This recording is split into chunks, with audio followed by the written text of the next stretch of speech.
Tonight we'll be looking deep inside one of America's most powerful and controversial companies, Facebook.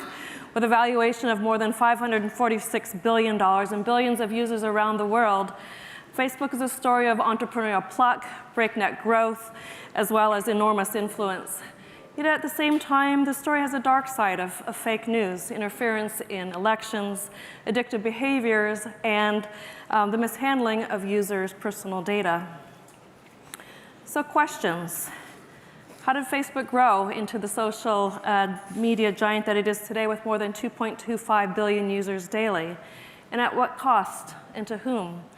How did Mark Zuckerberg's vision to connect everyone become a tool also that divides us? Can or should Facebook be fixed? And what does our answer to that question reveal about us and our evolving relationship to technology? Based on hundreds of interviews, including those with Mark Zuckerberg, veteran tech journalist Stephen Levy has written this new book, Facebook, The Inside Story. We're very pleased to welcome Stephen back to the CHM stage, where he'll be in conversation with our President and CEO, Dana Lewin. Following our museum tradition, I'd like to introduce our speakers using 5 numbers. Stephen Levy, author, journalist, and Wired editor-at-large. 50, the biggest fee he was paid for performing at a coffee house as a folk singer in college. I'd like to hear you, Stephen. 1984, the year he published Hackers, wrote about Steve Jobs and Macintosh for Rolling Stone. 38 years reporting on technology. 8, the number of books authored, and 1,967 friends on Facebook. Dana Lewin, Silicon Valley tech executive and now museum leader. 1976, the year he came to Silicon Valley on a lost bet. 2, the number of times he was recruited by Steve Jobs. 97, the score out of 100 at Microsoft's Leadership Effectiveness Index that he was given by the other employees. 24 months now as heading up the museum here as President and CEO at CHM. And 1 time around the globe as the equivalent number of miles he swam as a competitive swimmer. So please join me in giving a very warm welcome to Stephen Levy and Dana Lewin.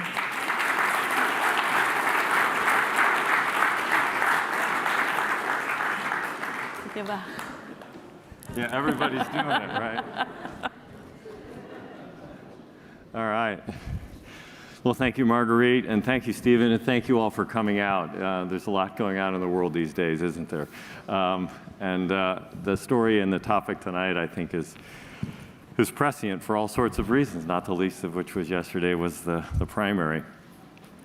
So what I wanted to do in starting is just to acknowledge the fact that this particular moment for me and for the museum is really exciting. We, after 20 years, have evolved the mission of this institution to focus on, and I will state, decoding technology, its computing past, digital present, and future implications on humanity to shape a better future.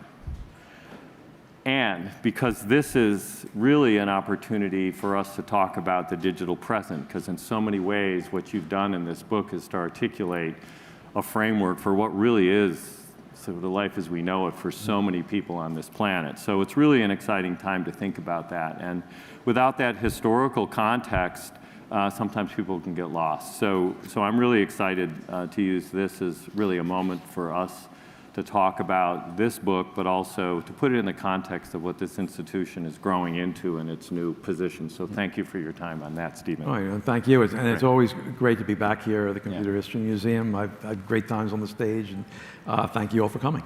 Yeah, it is really an exciting moment. So I'd like to start, because I think everyone here is familiar with Stephen's writings, by asking a little bit about the context on Hackers. We're going to go back to 1984, which is essentially when we met, actually, because I was working at Apple then, and you were working on writing the article about Steve and Rolling Stone, et cetera. Is there any sort of anything you'd like to bring up in context? You took a stab at 25 years to discuss Right. sort of Gates and Zuckerberg at Wired. So talk a little bit about the context on hackers and what's going on today.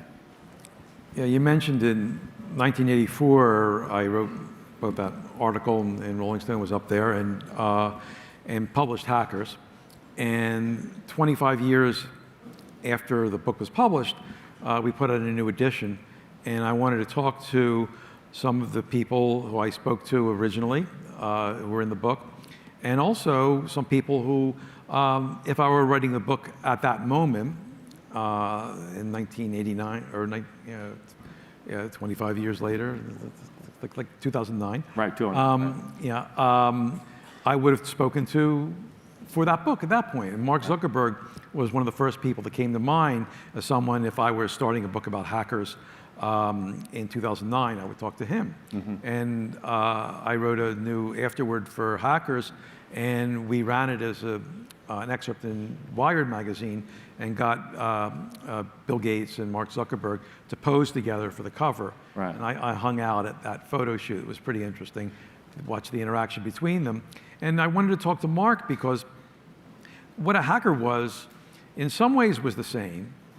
And I was really struck when Facebook did its IPO in the S1, Zuckerberg wrote a little thing, a little section called the Hacker Way, that was pretty much lifted from chapter 2 of Hackers. Imagine that. Yeah.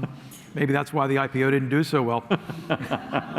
But he had that hacker instinct. But what's happened since 1984 had been somehow hacking was not so opposed to getting rich. Right. So when I wrote the book, especially in the MIT hackers, they thought that it was above commerce, and making money was a little dirty from that. And the pivot was that you could be a hacker and also go through the process of venture capital and whatever, and be incredibly rich. Right. And that wasn't a contradiction. Interesting. Were there any things that you gleaned from that first meeting? Is that the first time you met Mark? No. I met Mark in 2006. I was working for Newsweek, and I was working on a story about what we were calling Web 2.0. I think I called it the living web in the cover story. And the companies we were looking at were MySpace, YouTube, which was independent at that time, Right. and Flickr. Flickr, Stuart Butterfield and Katerina Fake were on the cover. Right. And I had heard that there was a really successful college website called Facebook, and with a really young founder, and I wanted to meet him. I thought maybe I'll get a quote from him and put it in the story. And it was right around the time of a conference called PC Forum, Right. Esther Dyson's conference. And I saw that he was going to be speaking there. So I had arranged a meeting with him. We would have lunch together. And during the lunch period, and you know how these things go, you go outside and there's big round tables and everyone scrambles for seats. Right. So we sat next to each other, and the employee accompanying him, his consigliere at the time, Matt Kohler, the guy's name was, who was now a venture capitalist. Right. He was a few years older than Mark. He was like all 28 maybe, and Right. Mark was maybe 21 at the time. He couldn't get a seat next to me. He sat across the table. So I pitched Mark a few softballs. Like, how many colleges are you in? How many people do you have? And he just stared at me. And time passed. Yeah. He wasn't saying anything. And I'm thinking, what's going on here? Right. Is this some sort of episode? Is the blood clot explode in his brain? Or, He wasn't rocking? No? No rocking. No, that's a different guy. Okay, different. Okay, just checking. Yeah. And finally, I would ask him a couple more questions. He wasn't answering, or maybe grunting back. And I said, "Well, do you know anything about this conference we're at?" And he said, "No." And I explained to him about the history of the conference, and Steve Jobs and Bill Gates used to come there in the 80s. And then he warmed up a little bit, Right. but not too much. Right. And later, when I was doing this book, I came across, and we could talk about this, a notebook that he kept right around then. Right. The pages I got were dated, maybe just a few weeks after that. And I got a window into his head. Right. What he was thinking of when he was not talking to me was how he was going to remake Facebook from a college network to a network where everyone could use, and where the front page would be this stream, this feed of all the information about your friends, everything they shared, everything that happened to them. And those were the two big projects he was working on, as well as a wide vision for Facebook, where everyone in the world would have it, where the information it held would be on every person in the world. And this rich life was laid out in this little scroll. And so that was, I had like a number of experiences like that, where digging back into Facebook's path unfolded a new understanding of the company, which I feel is necessary to understand how they got to where they are today. So this is in 2006? Correct. So 2006, he had penned sort of a future vision of the top line, surface level architecture of what Facebook would accomplish. Right, right. He had to redo the architecture to open it up to everyone, because when it was colleges, each college was on a separate server. They were islands. Right. Interesting. So were there things that you felt from that moment when he was staring at you that sort of led you to believe that he was sort of antisocial, or what was the? Because how many times did you? I felt he had communication issues. Let me put it that way. And how many times did you end up interviewing him in the process of this book, for example? Well, in this book, I think I sat down. I think I wrote in the book there was 7, and I came across a couple more. That were on the edge. So, it's probably 9 times. Right. I talked to him. But after that, I mean, between 2006 and 2007, the end of 2006, they did go wide to everyone. They did release the news feed. It was sort of a action-packed day, because a lot of the users didn't like it, and they organized a protest against it. And then in 2007, they introduced Facebook platform. They tried to be an operating system. Right. And so I became increasingly interested in it. I know I hosted him on stage at a conference in the end of 2006, and talked to him in 2007, and we actually did a cover story for Newsweek in 2007. That was the first F8 conference, roughly in 07? Yeah. Right. Yeah, that was in the late spring of 2007, and by the summer, Facebook was so hot that we were competing with Time magazine to who's going to do the first cover. Yeah, and roughly speaking, we won, of course. Of course, for you. The question of their user base at the time was something sub 20 million or around 20 million, if I recall. Yeah, but growing. Yeah, for sure. And they were pegged by them as the hottest thing. I think the platform took them up a notch. Right. And people saw them as a serious company. Right. And that's kind of ironic, because the platform is a source now of a lot of Facebook's woes. Right. And for all the excitement it caused when they released it, and thousands and thousands of developers wrote for Facebook. They wrote on top of Facebook. Right. But the thing ultimately was a bust, because people wound up writing their apps not for Facebook, but for mobile. Right. So what did you take away? There's some interesting things in the book about decisions that he made personally, early in his life, that are indicative of the way the company and the platform evolved. As you bring up the platform, I think that's important, because he certainly had a point of view that you really bring forward in the book about the conversations and negotiations with his family and his schooling and things like that. So maybe tell us a story about that. There's one story in particular that stuck with me. And if you're writing a book about Facebook, it's got to be largely about Mark Zuckerberg. Right. He is Facebook. And so I wanted to look into his early life. And it was interesting, because the more I got into Facebook, I thought originally, there's been a couple books that came out One was, a good book was out 10 years ago, was The Facebook Effect by Right. David Kirkpatrick. There was a book which isn't quite as reliable, the movie was based on, and, Right. but that was the early days, and I thought, that's kind of covered. I really don't have to spend too much time on that. But as Facebook suffered this period over the last 3 years, I realized to understand Facebook, you have to go back and re-examine those early days. And to me, it was even going back into Mark Zuckerberg's childhood to understand who he was. So I talked to his parents, and his mother told me a really interesting story. When he was in high school, he grew up in Westchester County in New York, and he went to the public school, and they didn't have enough computer courses for him. They didn't have enough AP classes to put him in good stead with the elite colleges he wanted to apply to. So he wanted to go to a private school. And his mother really wanted him to go to Horace Mann, which is an excellent school within commuting distance of where they lived. And he had heard that Phillips Exeter, which is a school up in New Hampshire that he'd have to board, had a good computer center. And the mother said, I really want you to go to Horace Mann.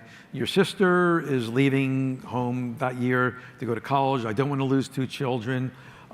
So please consider Horace Mann, at least interview with them. And he said to his mother, well, I'll interview with them, but I'm going to Exeter. Right. And he went to? Exeter. Exeter. Yeah. And I thought of that a lot in light of a lot of the decisions he made at Facebook. Mark, we should make this product opt-in instead of opt-out because it changes the privacy settings. And Exeter, guess what happened, right? The privacy settings were opt-out automatically. That they were changed in a way that wasn't as privacy friendly. Right.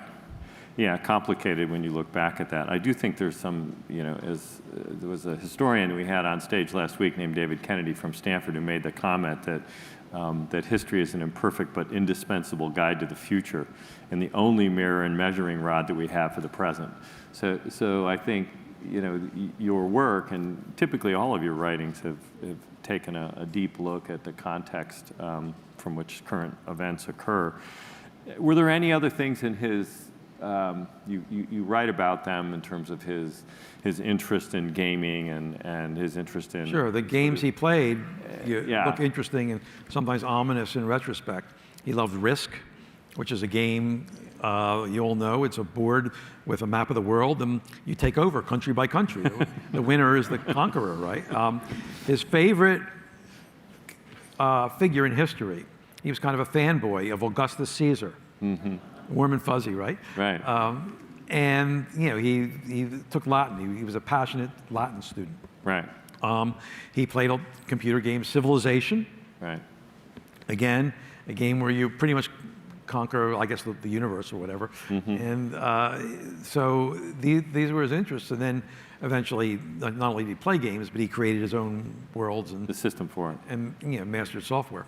Yeah, absolutely. So do you have a sense, now that the book is complete and under your belt, about what those triggers might have been that led him to, in 2006, have documented the surface structure? Because I think as we look back at some of these earlier things in his family life and just personal decisions that he made along the way, and then also the context at Harvard, where clearly he was on a mission to do something other than get a Harvard degree. Right, well, clearly, yeah. And he loved to make these little projects, he called them.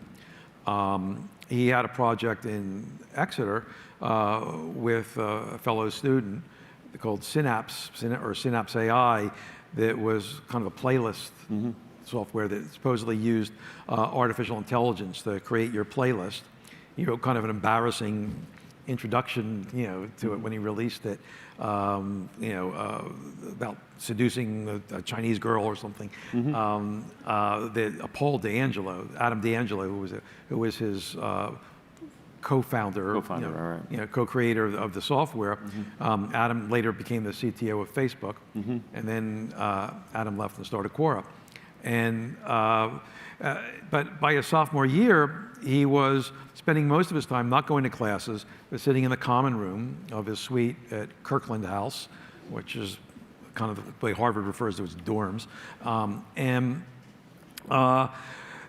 Building one project after another. One of them is the one that got him in trouble. The face mash thing was kind of a hot or not program. Right. That in order to get people's pictures, he would break into and scrape the websites of various houses, the various other dorms of Harvard, and violated the rules of the institution, almost got thrown out.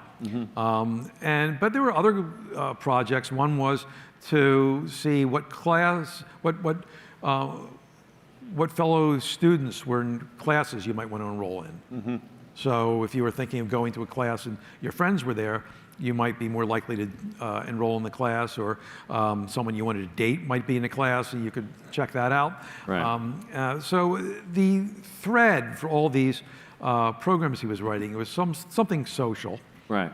Friendster was operating then, and he joined it just to learn about it. Right. And by February of that year, he had the Facebook. Right.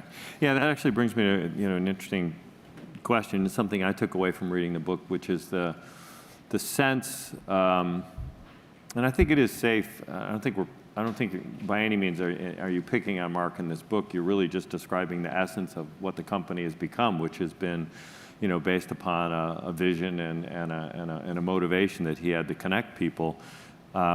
Clearly, people opt into institutions because there are greater implications of what an institution can accomplish than what an individual can accomplish.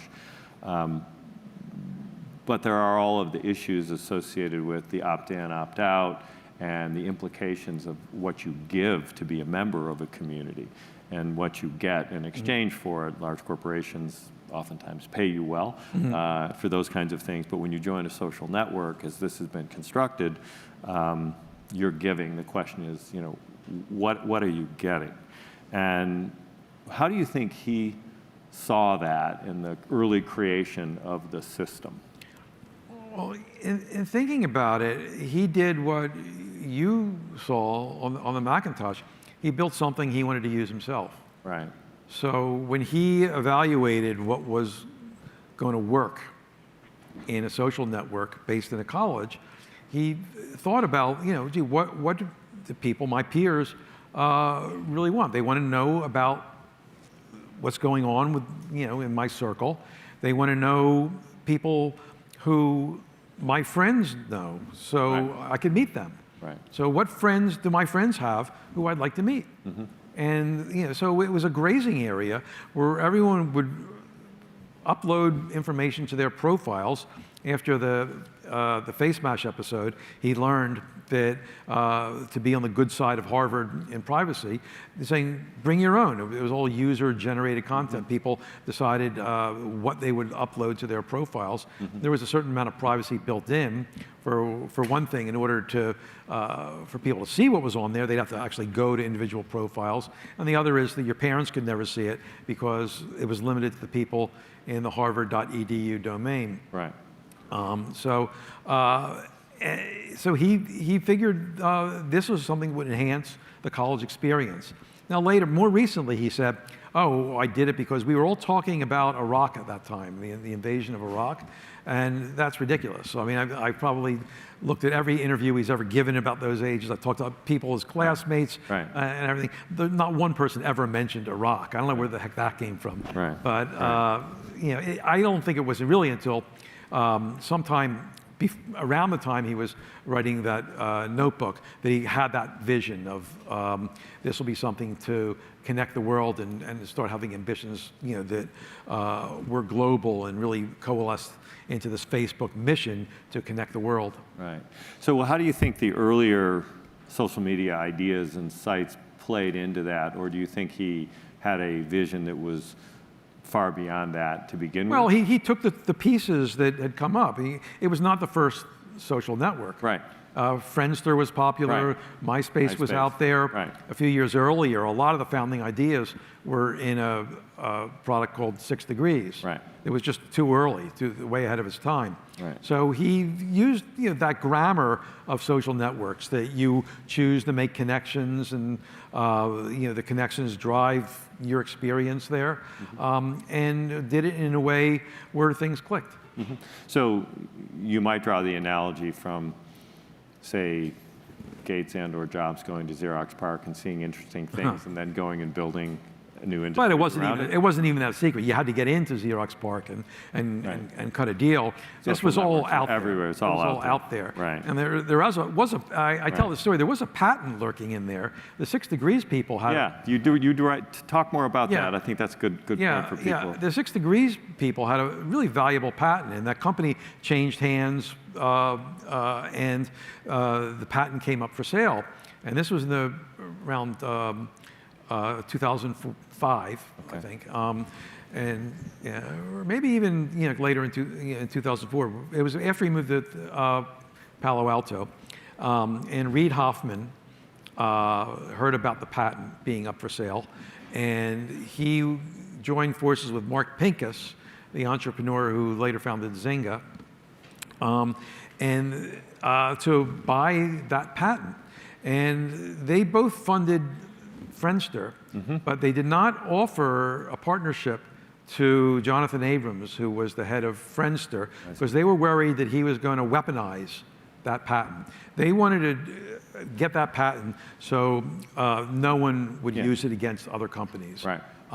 And this was, to me, just one more example of what a charmed life Mark Zuckerberg led.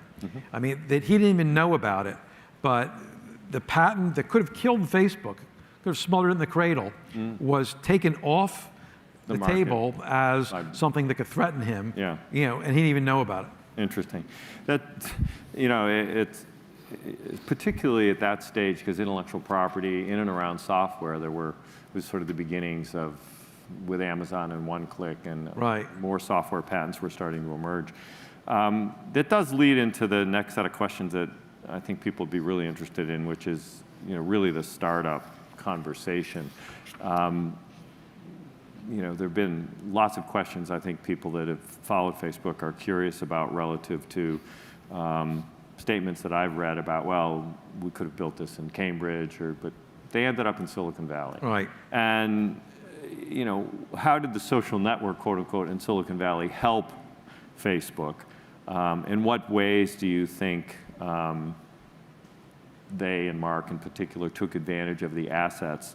And then I would, again, go back to this question of naivete. Was he naive, or was he really very smart about it? And you do call out Sean Parker in quite detail in the book as someone who learned a lot of lessons in the Valley and in the venture community, and played a really integral role early on. So maybe you talk a little bit about Mark and Sean. Sure. Again, some happenstances happened that were incredibly fortunate for Zuckerberg and Facebook. They decided to spend the summer in Silicon Valley, and in part because one of his co-founders, a guy you never hear of, a guy named Andrew McCullum, he grew up in Sun Valley, I think, and got to know Bing Gordon from Electronic Arts, and they invited him to be an intern out here. So. And D'Angelo was an intern as well. So they took a house in Palo Alto and ran into Parker fortuitously, just on the street in Matadero. And Parker had heard about Facebook by accident. He looked over someone, he had gotten into hard times after Napster, and then a company called Plaxo that he got booted out of. And he was living in a student house with a bunch of kids, and happened to see Facebook and contacted Zuckerberg and met with him. But they fell out of contact. They ran into each other on the street, and Parker moved into their house. And Parker was sort of his guru into navigating the funding world of Silicon Valley. And some people came to think that Zuckerberg was really naive, and Parker did all the work and was the driving force. But someone else told me, it's kind of sly that this is something that Zuckerberg wasn't interested in, but he let Parker do the work and make the connections. And Parker knew Hoffman and Pincus, and they wound up arranging the famous meeting with Peter Thiel, where they got the original funding for Facebook. Right. Yeah, fascinating, because at the end of the day, the network here fed the creation of the network in an interesting way. There's also a really interesting story that you call out in the book, because the major financing of the company, the sort of 10% ownership position that really was unusual. I think Facebook may have been the second or third, or I'm sure there were other companies, but beyond Google, really a control company with one person voting the shares. But there was this moment of consideration with the venture community, but also with Don Graham in the Washington Post. So maybe you'll talk a little bit about that. Yeah. I think that's interesting. So that was particularly interesting to me because at the time that happened, I was working for Don Graham. I was at Newsweek, and Don Graham is the kind of person who knew all of his employees, thousands of employees. He'd know the names of everyone. And as the technology writer for Newsweek, sometimes I would come to his house. His mother would have parties, and Bill Gates would be there. And Graham was connected with Zuckerberg from one of Zuckerberg's classmates at Harvard's father. Worked for the Washington Post and did investments, and introduced Zuckerberg to Donnie Graham, and they really hit it off. And Graham told me that it was the most exciting business he's seen in years, and he wanted to invest. He asked Zuckerberg if he'd be interested in the Washington Post taking a 10% stake in Facebook. And out in Silicon Valley, Parker and Matt Kohler, the other guy I mentioned, they didn't want to see that happen. They wanted a more traditional venture capital firm to be involved. So they brought in Excel, the venture capital firm, and they gave a bigger offer. Now, Zuckerberg had already essentially agreed with Graham to do that business. And he had a moral dilemma. Right. That's the way he described it. How could he break his word? Nothing was written to give the stake to Facebook. And Don Graham, if anyone knows him, this is totally in keeping with his character, he said that I release you from your moral dilemma. And he told me, well, he could have tried to match the bigger offer, but he knew that the venture capital firm would just then raise it again and again and again. But this really tortured Mark, and there was this one scene I write about where Kohler, it's a celebratory meal at the Village Pub in Woodside, and Jim Breyer of Excel opens a fancy bottle of wine. Of course, Zuckerberg can't drink it. He's not enough to drink. So he had a Sprite. But he goes back to the bathroom and doesn't come back. Kohler just checks it. He's on the floor of the bathroom weeping. Yeah. He's so racked up about this dilemma. And I think that didn't happen much afterwards. I think that was sort of his crisis. The moment. Yeah. And maybe he took something from that. But in the big decision points that come later, I think he's a little more analytical and, if not cold-blooded, about the way he judges things. How do you think things would have, I mean, it's counterfactual, how do you think things might have evolved if there was sort of a media culture, sort of post-ethos, if you will, Washington Post? I mean, well, that's an interesting question. I think it could have taken a different direction. Certainly, as an advisor, if your funder was Don Graham, you might not have had such a focus on growth that Facebook developed. Right. Because that does get into sort of the next topic, which is really growth. We're going to talk about the move fast and break things. People have heard about that? Yeah. So they moved real fast and they broke a lot of stuff. Let's talk a little bit about it. Where does it come from, and what do you think it really means in practice? Well, where it came from is referred to the way they coded up Facebook. They use these fast new web tools, and it was a new paradigm. When people used to come to Facebook from Microsoft, they would report back to their friends at Microsoft that has versions that come out every 6 months, every year, every 2 years. You're familiar with that. Yeah, it's a big cycle. Yeah, and at Facebook, they would have new versions every hour maybe. Right. You know, and so you would move fast with the code, and these tools enabled you to put up code really quickly, and if the thing crashed, okay, there's another version coming along, the next train's coming along, so that's no big deal. And for engineers, it was a badge of honor almost to crash the system. So move fast and break things started that way, but it came to be seen as the way Facebook operated in general.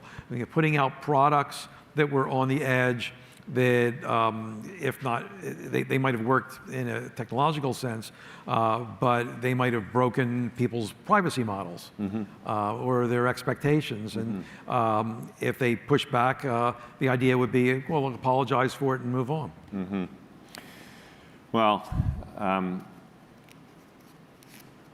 there's a section where you write about the mission being connectivity, but then there's growth. And the way the company was organized, maybe you talk a little bit about the way when Sheryl Sandberg came into the company, which is a milestone moment as well, because she's a terrific leader and has taken immense responsibility for big facets of Facebook. So again, maybe drawing back to the earlier context about your earlier reflection on Mark and his decision making. How do you think that structural split between product development and everything else, if you will, talk about that? There's a lot of interesting things that you write about that are really interesting if you're curious about how the company I'll get to that split, but first about growth. You asked about first, which was an obsession relatively early on. That the important thing was to, if you're going to connect the world, you've got to do it as fast as possible, and growth really became the top priority of Facebook, to get out there and get as many users as possible and keep those users.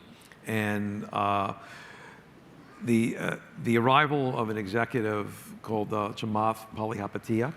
I struggle with that one. I'm not good with vowels. I hope I'm getting it right. I don't know if he's here. He would stand up and shout if I got it wrong if he's here. Very colorful guy who joined Facebook in 2007 and took a role of responsibility. He sort of filled in for the previous top lieutenant who fell out of favor after he advocated that Mark sell to Yahoo. Got it. And he didn't do a great job, Chamath, in that role.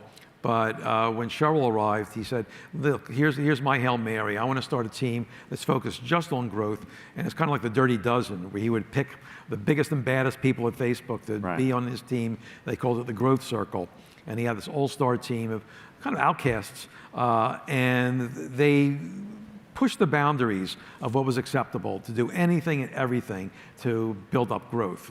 And I was proud that I got to learn some of the secrets that they used to push growth to the edge. Talk about that. What are the secrets? Well, one of them, there was something called dark profiles. Okay. And Mark wrote about that in the notebook. He outlined an idea for a dark profile, which would be a profile of someone on Facebook that you couldn't really see, but it existed anyway, of someone who hadn't signed up for Facebook. So it would be a secret that you didn't sign up for Facebook, but your profile would be in there, and they would draw on that information. And if you ever did sign up, they would be there waiting for you to fill in. So in the early days, if someone tagged you in a photo and you weren't on Facebook, that would go to this dark profile. Really? And what Chamath told me was that they would use it in other ways. That they would take out ads on Google for people's names.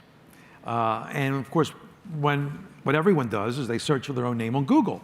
So you'd search for your name, and the ad would come up saying, here's, Daniel Lewin on Facebook. Wait a minute, I didn't sign up for Facebook.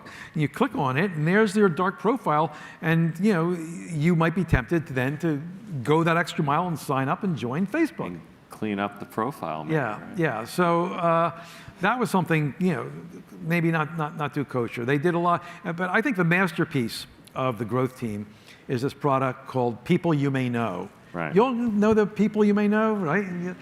So it's a mystery. On your news feed, there's this row of people, and it says people you may know, and sometimes you see familiar faces, and sometimes you see people who are you're vaguely acquainted with, or you know who they are, and you wonder, how the heck did they like know that there's this connection? And sometimes you see people who you don't know at all, but maybe later you learn that, well, there was a connection. And sometimes it gets really bizarre. There's been cases where people later learned that the faces shown to them on People You May Know were fellow patients of their psychiatrist. And good stuff, huh?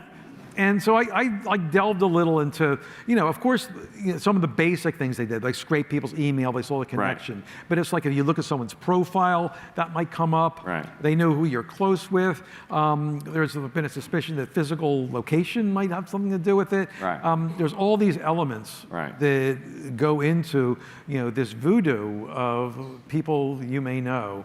And it turned out to be a devastatingly effective tool to build up not only growth, but retention. Right. Because retention was just as important for the growth team. When someone new joins Facebook, they're in a vulnerable position because they don't have many friends right off the bat. Right. And if they don't have many friends, then there's no story is going to be posted to their news feed that comes from their friends. Right. So sometimes they would do things, they would make up stories. Right. Like Chamath called them fluff stories, the original fake news that would populate the news feed.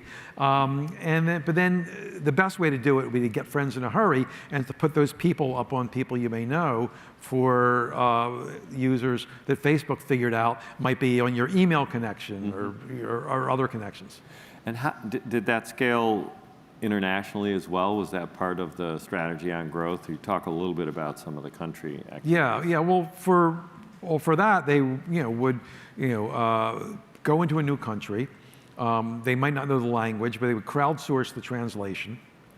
And sometimes it would be in countries that really weren't used to the internet, are used to sharing information, and not used to telling the difference between legitimate news and made-up news. And Facebook couldn't track this because in some cases, like Myanmar, originally they didn't have anyone who could speak Burmese. So when posts came up that generated riots and caused deaths of people, Facebook couldn't stop that in advance. And they were warned about it, but they didn't do very much.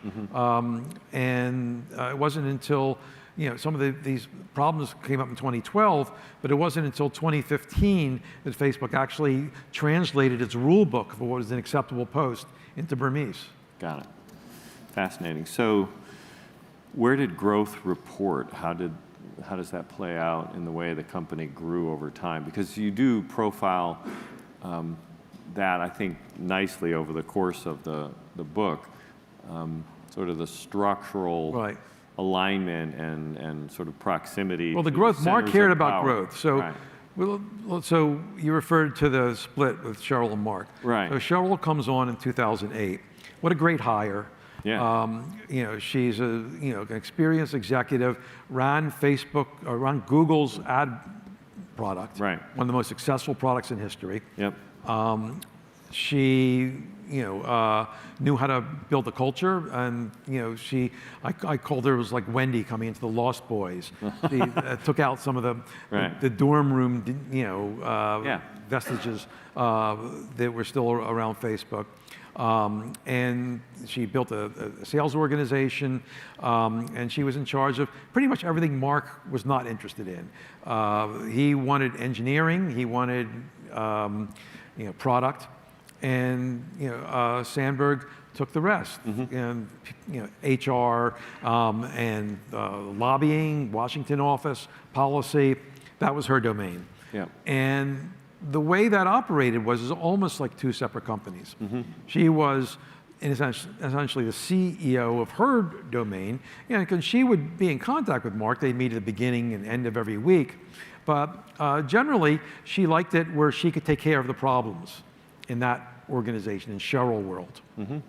And that became a problem later on when those problems really needed CEO attention. Right. One example of this is that security came under Cheryl's side.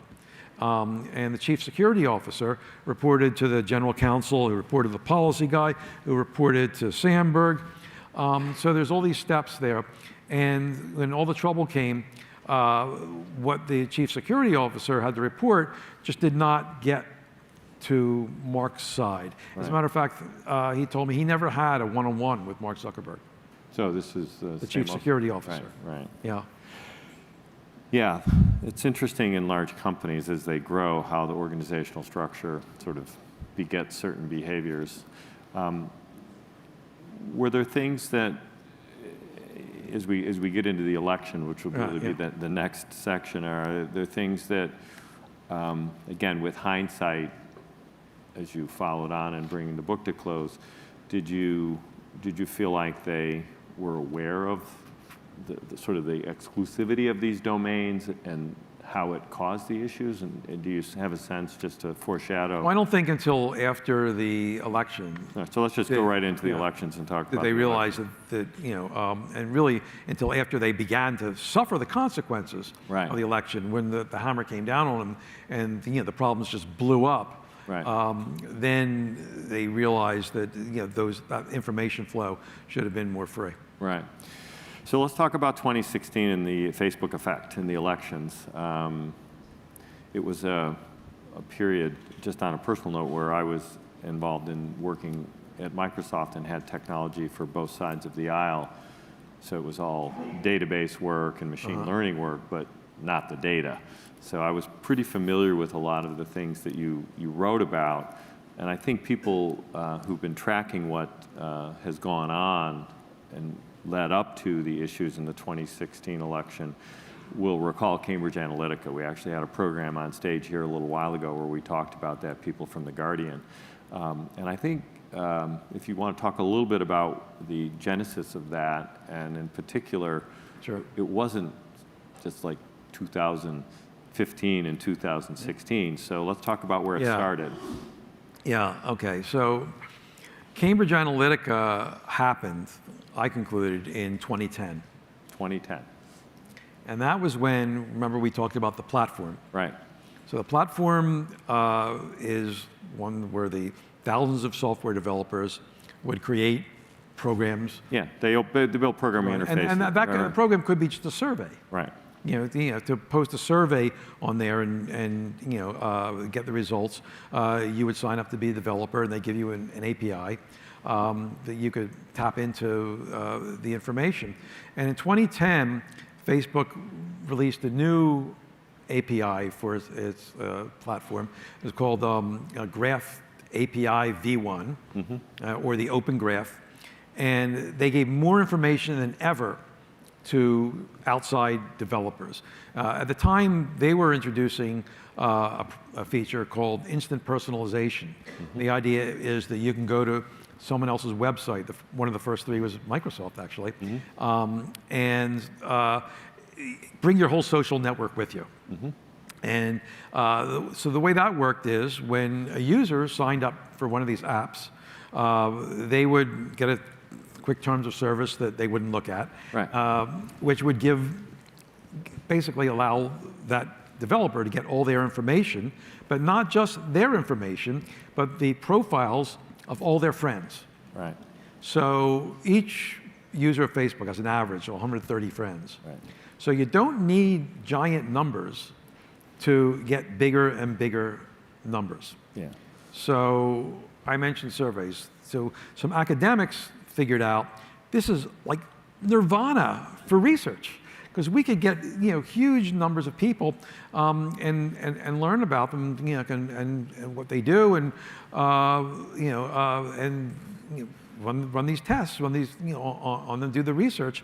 And one of the fellows who learned about this was a guy at Cambridge University named Alexander Kogan, and he did a survey. Paid people, from Amazon Turk or other places, like a pittance to fill out the survey. And from 200,000 people taking the survey, wound up with getting approximately 87 million profiles, which he then, and this was all, by the way, under Facebook's rules, totally kosher. What he did that was not kosher was take that information and sell it or license it to this company, Cambridge Analytica, which was a division of this UK military contractor. This particular division was funded by the biggest funder of the extreme right in the United States. And Cambridge Analytica worked at first for Ted Cruz and then later for Donald Trump. Right. And when this came out, actually it came out twice, but the first time there was an article in The Guardian in December 2015, right. And that's when Facebook first learned about it. And they did not act decisively to get ahead of this. They were very slow in even getting Cambridge Analytica to sign an affidavit saying they deleted this data. So a year and a half later, in April 2018, when The Guardian and the New York Times wrote about it, the thing blew up and became the biggest crisis in Facebook's history. And did they ever audit? No, they didn't audit, and they said, well, because the UK is having an investigation. It's kind of like Donald Trump's audit of his tax return. It's right. Always good. The audit's always, something else is happening. When that's finished, we'll do the audit. So these signals were coming pretty loudly, at least along the way. Do you have a sense from your research, and I don't remember the specifics in the book on this one, but I'm sure you do. Do you have a sense of where that information was flowing in, given the structure at the top of the company? So generally there was three issues with the election. The first was, you mentioned Microsoft. They operate on both sides of the aisle. Facebook offered their services to help make the most of their advertising platform, right, to both sides. Right. The Clinton campaign wasn't interested. They didn't want to spend that much on Facebook. They didn't care to learn how to use it effectively. Right. And they turned down the offer of embedded Facebook employees who would be Democrats. Facebook offered to put Democrats in the Democratic campaign and Republicans in the Republican campaign. And the Republicans, run by this smart guy named Brad Parscale, they said, yeah, give us all of it. And they spent a fortune on Facebook. That was the center of their campaign. Mm-hmm. And they played Facebook platform like a Stradivarius. Right. And the people at Facebook were in awe at how well they used the platform. And they weren't too bothered by it, even if they were liberals, because they figured, there's no way that Trump's going to win anyway. Right. So that's problem one. No, you write nicely about that. That all big companies deal with these issues where they've got their government affairs and they've got people from each side, given the two sides of the aisle, if you will, in the U.S. And they didn't want to be seen, you suggest, as being, pro one side right. or the other, and so they had a very high right. level. Right. But problem two is what became known as fake news. So, the false articles. So the way Facebook, the news feed works, is the sensational stuff gets more traction right. than just boring true stuff. And so people figured out that if you post fallacious content right. and maybe even pretend that it came from a reliable source, it's going to percolate wildly on the system. And most of it came from people trying to make money. And they figured out that for some reason, conservatives would engage more with this kind of content than liberals would. So, for instance, there was an article that came from the so-called Denver Guardian about an FBI agent was murdered who was looking into Hillary's emails. Totally not true. And the Denver Guardian was totally not true. There was no publication. There is no Denver Guardian. Yeah, right? yeah. They gave their address. It was a parking lot in Denver, and that particular post, had about 40 times, some much more engagement than the giant New York Times investigation of Trump's finances. Right. And and a lot of it came from Macedonia, and they would monetize it. You click on that page, and they would get the ads. And then there was the third part, which was Russian involvement, because the Russians took advantage of the Facebook platform to run a disinformation campaign.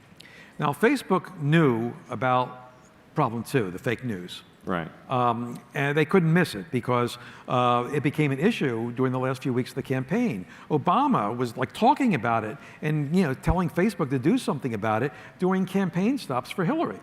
But when they took meetings on it, and I write about one meeting in particular, they said, and the big mover in this conversation was the head of Facebook's Washington office, who was a lifelong Democrat, who some people around him, working around him, told me that he felt his job was to protect the Republicans.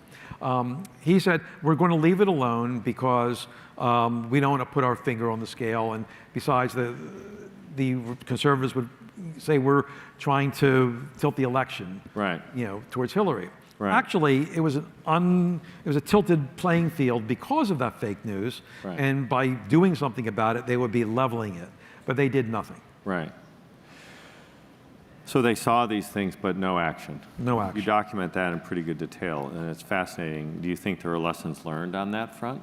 Lots of lessons learned? Yeah, the lesson is that people are going to find out about those things you did, and you're not going to be able to do nothing again. And to be honest, I guess more for the Russian involvement, the people on Facebook were appalled when they finally realized what was happening. They weren't so appalled that they ran and were aggressive about informing the public about it, but when they saw the Russian content, some people told me they got sick to their stomach. Yeah. But the fake news, they realized they were under pressure to do something about it, and they have addressed it in a number of ways. They have fact-checking. The first time they actually would tell users about the result of their fact-checking, right? So if a fake news item got a certain amount of engagement, people complained about it, they had these fact-checkers to say, oh, this didn't happen, kind of like a Snopes kind of thing. Actually, the Snopes people were among the fact-checkers. Right. And then they put out a thing next to that content. They wouldn't take it down. They say, fact-checkers have determined this is disputed content. And that didn't work because people click on it more when they saw that, that notice. Right. So then they wound up doing other things like giving information about the source or presenting different accounts that were true based on the same subject. Mm-hmm. It's fascinating. You call out, this is, I think, for some that haven't had a chance to read the book yet, but the level of sophistication that the Trump team deployed, and some of this has been profiled on National News, 60 Minutes, and other things, but they ran 170,000 plus variations of an ad on the same day.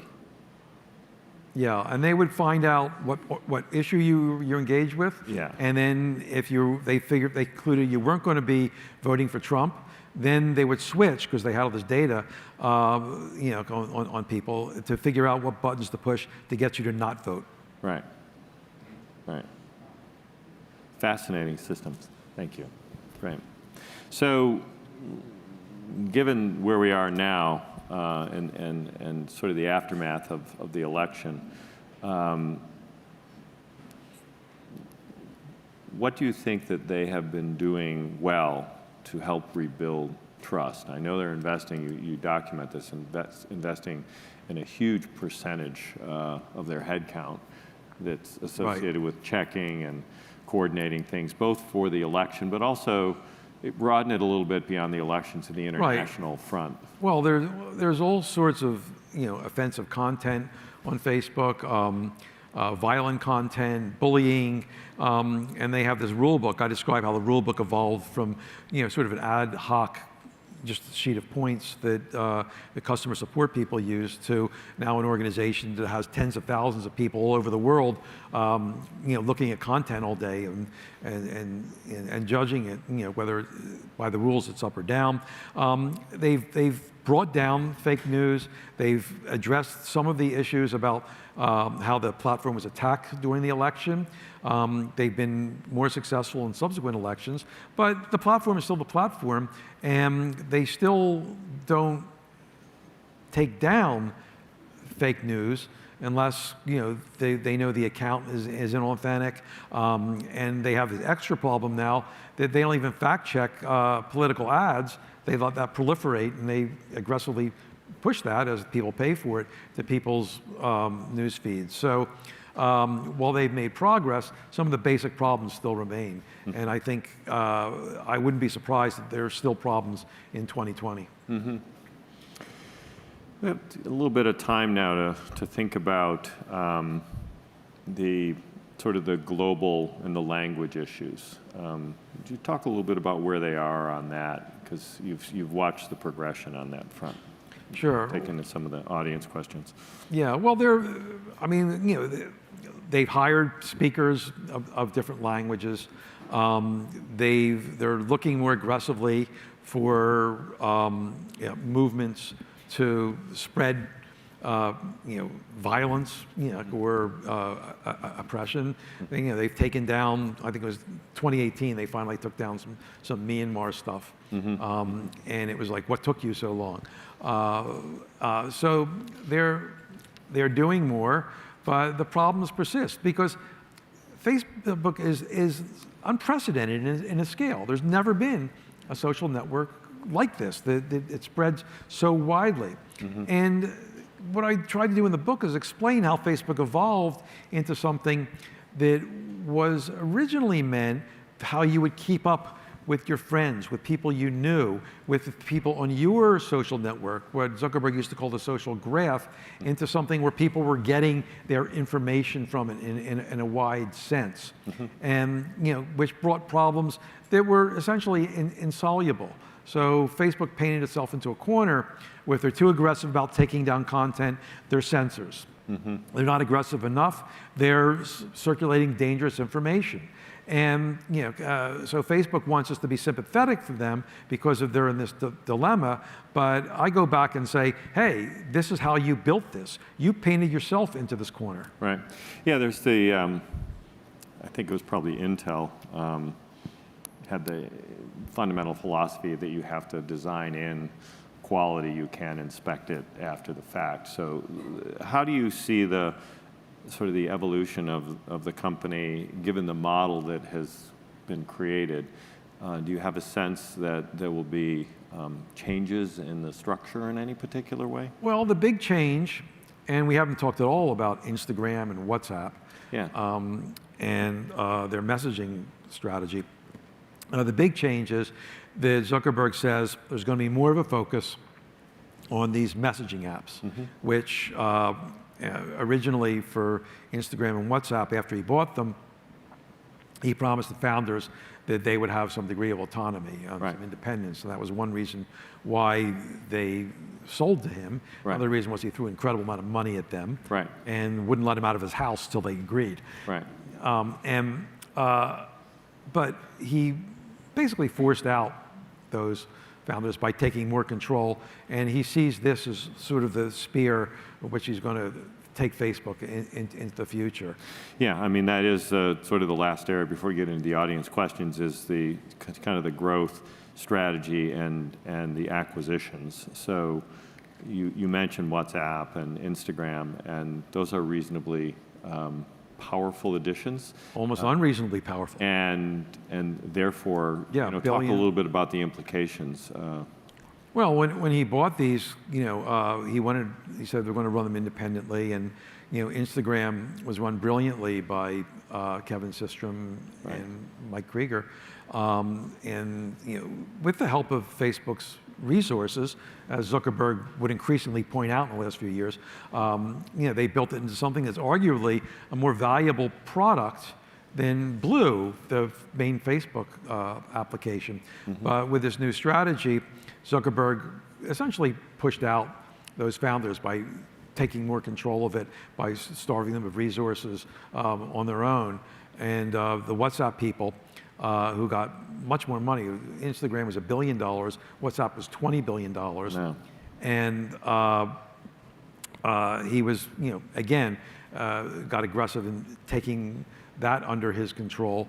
After a number of compromises, he made them, agree to Like one of them was that originally it was thought that the data of WhatsApp users would not be merged with the Facebook's database. Yeah, that was a fundamental commitment, I thought, right? Yeah, and that was something that I think technically was a violation too, legally, and they got fined for that, and that was part of the recent settlement with the FTC when they decided, well, we're going to take those phone numbers, which was the identifier of WhatsApp, and merge them, with the Facebook world, because boy, better for the customers, isn't it? Right. Yeah, it is a complicated situation that they've put and I had an amazing interview with Brian Acton, one of the co-founders. Talk about that. Who bore his soul to me, really. He understands that, look, when you take billions of dollars, and he personally is worth $3 billion. He actually walked away from another billion, when he quit. And when you do that, you can't say, this is mine, I'm going to ignore what your boss says. And, right. Zuckerberg was essentially his boss. So he did it. He said, I sold out. But that didn't stop him from being... Yeah, you do write nicely about that in the book. Resentful of how it all played out. Right. Very complicated. I've got some audience questions. Some curiosity about this one, about Facebook users. If they had a choice between personalized ads and context-based ads, which do you think most would choose? Well, the deal which Facebook justifies this use of data, of deep dives into data to sell ads, is that they're going to give you more relevant ads to help you make better choices on what you buy or what events to go to. And there's something to that when you see, if you're a fan of some obscure band and a t-shirt comes up for that band that you never knew existed. It's a t-shirt you really want. They know this because they know a lot about you. In Facebook, one researcher, not in Facebook, but out of Facebook, found that with, I think, 15 likes, Facebook knows as much about you as your acquaintances. Closest friends, yeah. And with 30 likes, like a good friend, and then 100 likes with a family member, and 300 likes, Facebook will know as much about you or more than your spouse, right? So they can really pinpoint you there. So boy, they can really sell you the products you want. But when the ads are used not to serve you what you want, but to manipulate you into doing something that you don't want, that's not such a great deal, is it, to give away your data? You're giving away your data for people to, make you not vote, for instance. There you go. So some questions about Mark's personality, because so much of it comes across in the book. Question about whether you think his personality has changed, his sort of sociability since starting a family. Very, very smart guy. So he has achieved a level of sociability, better communication skills. When I interview him for the book, and with other journalists too, but I think I got to his pretty high degree of candor, as close as he gets. But he's a much more communicative person. He's got a family. Yep. He's run this big company, so he has matured. But again, every so often, Exeter, you see that in exercising his power, he actually constructed the company. This is part of the Sean Parker influence, to own, I think, 54% of the voting stock. Voting shares, right. So no one could overrule him. The board of directors can't even overrule him. Right. And so he's got total command of the company.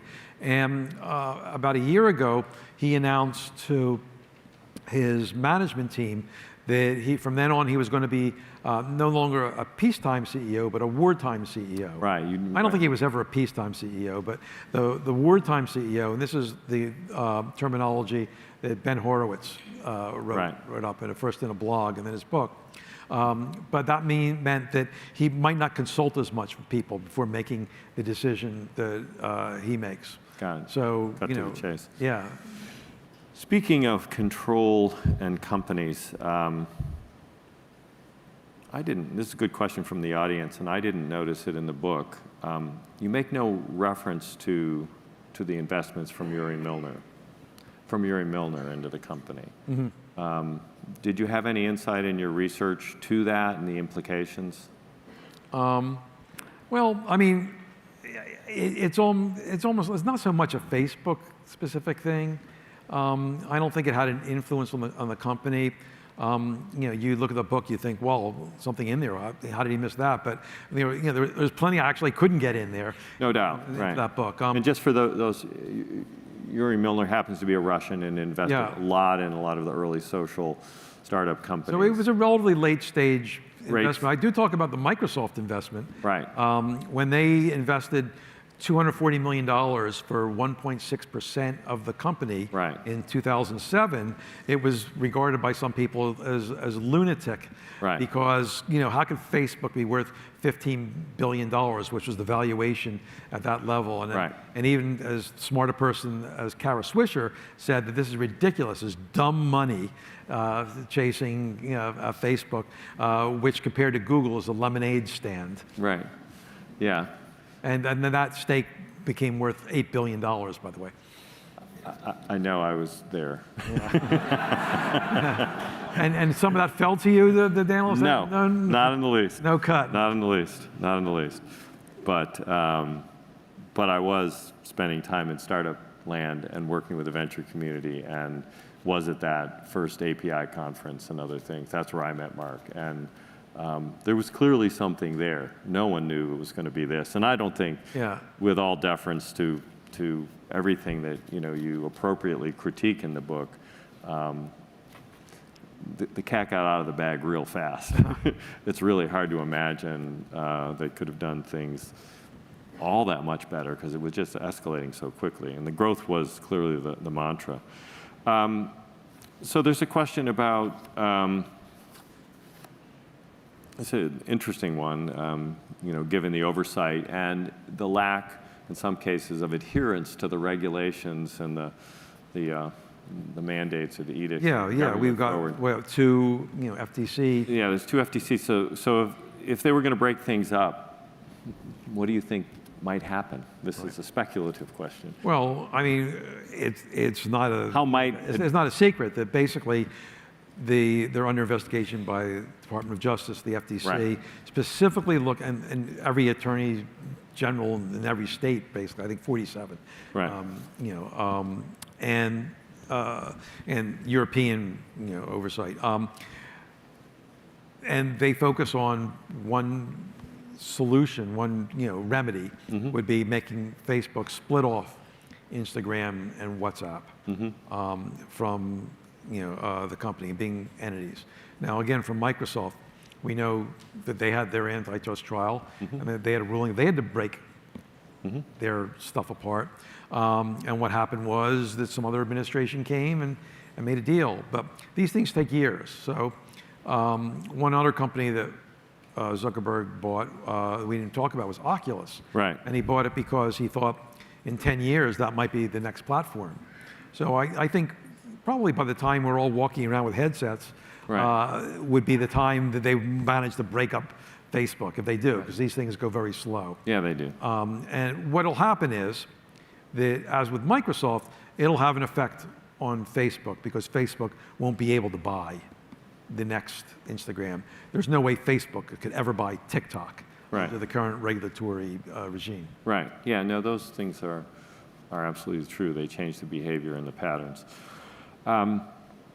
Some questions about the correlation between the social network. We didn't talk about that, although it's something we discussed, and you reference a little bit in the book. But what is the sort of your take on the movie, and sort of Mark, and we've talked to him about it. Yeah. What's his take on that, and what did you see? It's a terrific movie. Yeah, I thought it was terrific too. Yeah, but not always adhering to the facts. Zuckerberg himself says, points out that, well, they said I created Facebook to get girls, when in fact I had a girlfriend. She's now my wife, like the whole time. So that wasn't my motivation. He did note that they got the layout of his dorm room right and what he wore. That's not hard to guess. You always see him in the hoodie, right? He not pleased by the movie. And Sheryl Sandberg, when she saw a screening, she yelled at Aaron Sorkin, "How could you do this to him?" Yeah. So it was. It's a movie. Well, Zuckerberg was traumatized, not just by the movie, but from the lawsuits that are documented in the movie, and those really happened. We didn't talk about the Winklevoss. Yeah, the classmates that. Yeah, talk about that. That's I thought originally, I mean, I wouldn't get too much into it. I didn't give a whole lot of space to it, but I did conclude that he didn't steal the idea for Facebook from the Connect You guys, the Winklevoss twins. He did drag his feet, and it was during a period of a couple months. Yeah. And he said that he would code up their product for them. Right. And and he wrote in an instant message exactly that what he was doing to someone. And he wrote a series of instant messages around that time that were, in retrospect, pretty damaging. Right. And he was really embarrassed when those things came out in the press. They got leaked from the lawsuit into the press, and some of them in Business Insider. And that had a big impact on him. That's why he destroyed that notebook where I saw pages of it. And that's why, in part, he told me, and this really surprised me, he's pursuing this privacy-focused vision to encrypt all these messaging services so that wouldn't happen to his customers. Well, that's sort of a fascinating situation given where we are today. Do you have a sense, this is again a future thing related to where we are in the public sphere, in the election and democracy, because these social networks, you talked about a number of them. We didn't talk, one question from the audience about Google's social network, and there's really no context on that. Well, I talked a little bit about that, about Google Plus and how Zuckerberg rallied the troops around it, and questions whether it was really a threat. But a little before then, I didn't write about this much. I actually wrote about it in the Google book. Google wanted to create this product called Open Social, where your information, your social profile could be fungible. You could take it from one place to another, and Facebook killed that by ignoring it. So if they weren't part of it, that Open Social was a non-starter. So I had some summarizing questions, and then we're going to get into the final one-word topic. But I'm curious about your sense of the greater benefits of social networking on society. There are certainly some closing comments you make in the book about trust and the implications of social networks and trust, and it really does center around the topic of money, because money, in a word, is trust. There's something behind it, and Facebook did begin and instigate this consortia around Libra. Right, and they just pulled back on it. They pulled back on it. So, as you look at the situation, and clearly it is an entity like Facebook or others that have these broad networks that would be considering these kinds of things. Do you have a sense of sort of the lasting impact of the social network, Facebook? Well, look, almost 3 billion people use Facebook, the Facebook family. Facebook itself, the Blue app, over 2.5 billion people. A sizable portion of the world. You have to think that people are getting something out of it. Right. People here, I'm sure most of you are on Facebook. I'm sure some of you might have deleted Facebook, but thought you deleted Facebook. How many people have a Facebook account? I'm curious, just hands up. See, it's 90%. So, younger people, they say, well, I may not be on Facebook. They're on Instagram. Right. So there's value there. Right. In recent years, Zuckerberg's talked about community as a focus. They even changed the mission to include community. And there are a number of these, what he calls meaningful groups, the cancer survivors and, black entrepreneurs and other Yeah, the kinds new of, advertising campaigns are very focused. yeah, and they do exist, and people do use it to keep in touch with folks. Anyone, on your birthday, you get those nice messages there. So there's plenty there. What Facebook didn't take into account soon enough, you mentioned, in the early days they couldn't have anticipated this, but they've had years to look at the impact of what they do and and get ahead of what they do, where they didn't consider the consequences Right. of the times that it isn't healthy, that it is toxic, and unlike early Facebook, where if something goes wrong, it might put you in an awkward social situation.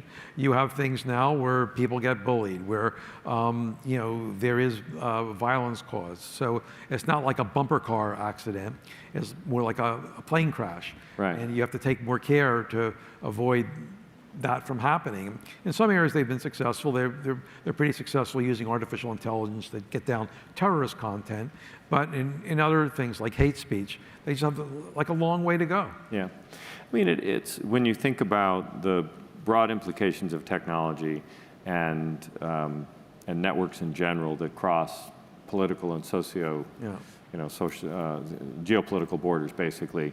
Do you think there is a way for a U.S.-centric company like that to handle things on a global basis well? Well, it's difficult because Facebook is an American company, and the values are essentially American values. Right. And they have one rule book for the whole globe. Right. And sometimes that works, and sometimes it doesn't work so well. Right. I think it's a technology that was going to happen with or without Mark Zuckerberg. Right.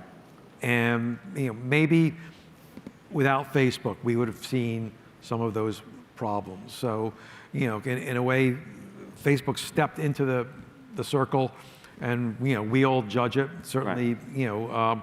I told the story that you'll make your judgments. I tried not to be judgmental in the book, but let the facts drive the narrative, and told it as a story.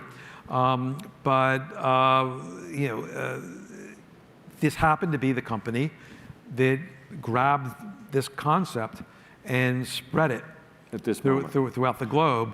So I think it's fair to take that assessment and tell that story, so you folks can make your own judgments about how well they did compared to how well they could have done. Yeah, thank you. I think that's a good closing comment. It is an extraordinary moment in time as a result of the scale that was created, and now with Stephen's book, the ability to look back and understand the personal motivations, because companies, especially companies that have the ability to scale so quickly, and ones that are centrally controlled with voting shares in one person's hands.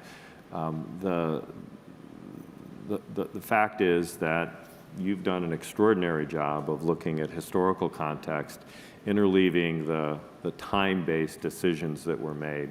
And I also got in Yeah. the fact that, in his early appearances in public, this PR person blew dry his armpits so he wouldn't sweat so much. Yeah, yeah. I mean, Let's not forget that. Yeah, no, I get it. It's complicated.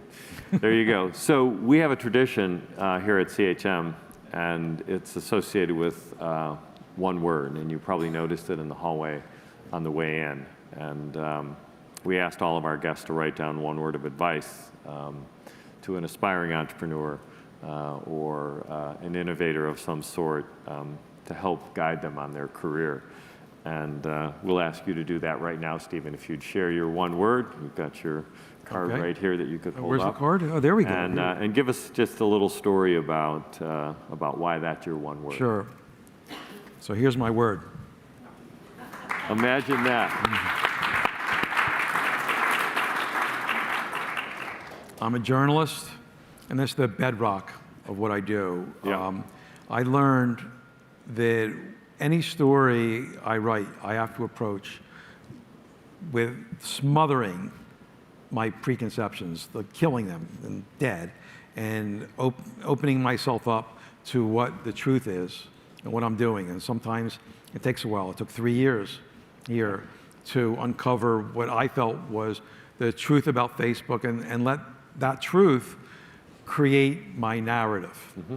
And not write a polemic, but write a story based on the zillions and zillions of facts I wrote. And I feel we're at a time where truth is under assault, and that even if it's not popular, even if it doesn't get as much engagement on Facebook, truth is our ballast. We need it more than ever.